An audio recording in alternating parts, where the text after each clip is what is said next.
At ayan mga ka-325, after 3 days, mga ka-325, so back to back to reality. The working vlogger is back mga ka-325, it's me again, 3 to 5 years vlog, Loreto Official. So, pagkatapos ng ating bakasyon na 2 days, then nag-edit tayo ng video. So, ito, halos pang 4 days na to, or 3 days, hindi ako record ng mga video na nagmumotor tayo na papasok sa trabaho mga ka-325. So back to normal tayo mga ka-325. Sabi ko nga, kung kaya mo ay kaya ko, is kaya mo din mga ka-325, basta magtiyaga ka lang mga ka-325. Yeah.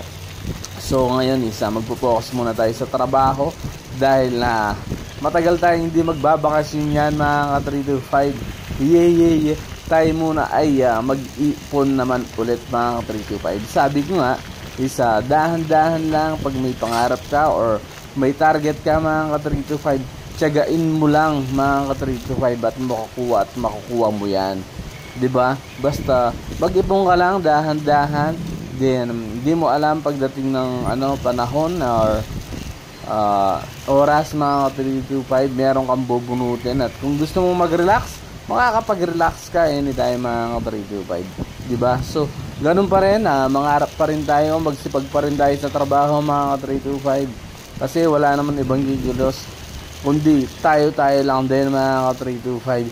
Yeah, syempre nag-shoutout sa mga lahat ng sumusuporta sa akin dyan. Alam nyo kung sino kayo, hindi ko na kayo isa-isahin mga ka-325.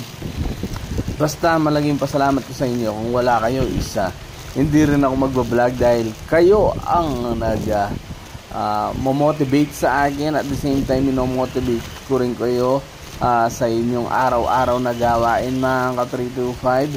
So tayo na at kumilos na tayo mga ka-325 para sa ating kinabukasan mga ka-325.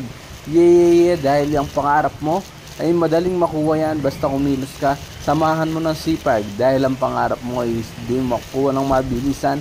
Kunin mo sa mabagalan dahil lahat ng yan ay hindi makuha sa isang minuto, sa isang oras, sa isang araw, sa isang buwan, sa isang taon. 3 to 5 years from now mga ka-325, dapat lagi tayo may mga resulta lahat ng ating mga ginagawa.